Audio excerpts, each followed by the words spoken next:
morning, good morning. I hope you're safe and well, because that is the most important thing. As you can tell, it's warm up here because I don't have my big jumper on. I've just got, well, in fact, it's the company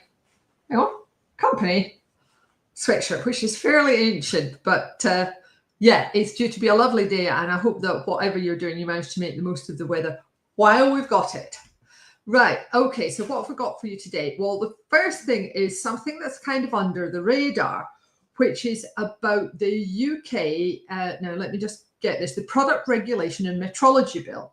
Now, I had not picked up on this, but at the self-help group meeting on Tuesday this week, Tom Gillett from Steptoe mentioned this as something that we really needed to think about, because not only does it bake in ministers being able to put regulations in at a later date, which is different to the current statutory instrument principle, and it's worrying, because this is the first time in UK law we've got this kind of on high without any discussion at all from Parliament kind of principle, very like how the EU operates. So that link to an online article by Steptoe about this is there for you. But also they're talking about ministers maybe thinking about putting a regulation in under this bill once it goes through Parliament, because it's still going through. But ministers being able to say that anything that's done in the EU is deemed to be acceptable for the UK marketplace. And I hardly need to tell our regular readers or watchers that this could, in theory, mean that we could have all sorts of things for chemical product regulations. For example, is an EU label going to be sufficient for GB? Is an EU safety data sheet going to be sufficient for GB? Or even, is an EU REACH registration going to be sufficient for GB? Who knows? Who knows? And this would happen without public discussion almost. It would be de haut en bas, as the French say, from on high to down low. So yeah, it's not really, this particular bill has not made any kind of ripple publicly.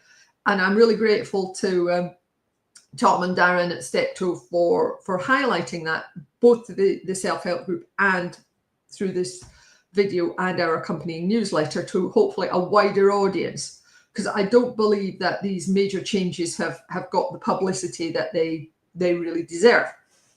Anyway, that's it for the UK for this video. So what's happening next at the EU? Oh, you will be unsurprised to learn that the flood of harmonized classification proposals continues. I'm just going to put the link below this video now, bear with me. So that's the link to the registry of CLH intentions until outcome. And what we have is, last week, while I was slightly busy, there were a few things that came through. So I am slightly late on this one, but we've got, now then, I'm just trying to find out, silver chloride, dichloromethyl, which is a pesticide, I think, something with an extremely long name, a couple of things with extremely long names, and also sodium fluoride. So realistically, have a look on the proposal list yourself and see if anything applies to you. As usual, going through an EU consultation process means that if these substances are then considered under GB CLP, the EU consultation is deemed to cover GB as well by the current rules that we have in place post-Brexit. So if you are bothered about these substances, go in and make your submissions now, even if you are in GB. Right. So that's it for the work side of things. What have we got for funny videos? Well, I have got a classic, which is the Snickers advert. Now, I don't know about you, but I have not actually seen this full advert. It's the one with Joan Collins, but did you know there's also Stephanie Beecham? And the full advert is different to the one that we're used to here in the UK, but it's really, really good. So I'm going to add this in just now.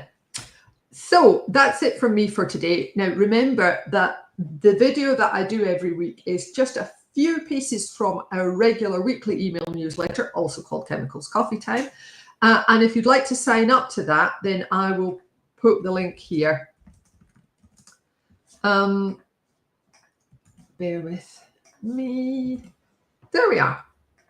Great. So that's the link to sign up to the full newsletter here. Obviously, I can only go into a very skim thing on the videos. There's a lot more detail in the newsletter. Oh, and don't forget our weekly infographic, the weekend read, and of course, the weekend recipe. So I hope you've enjoyed this little video. Thanks very much for watching, live or on catch up. I look forward to chatting to you again next Friday, if we're spared. Take care of yourselves. Bye.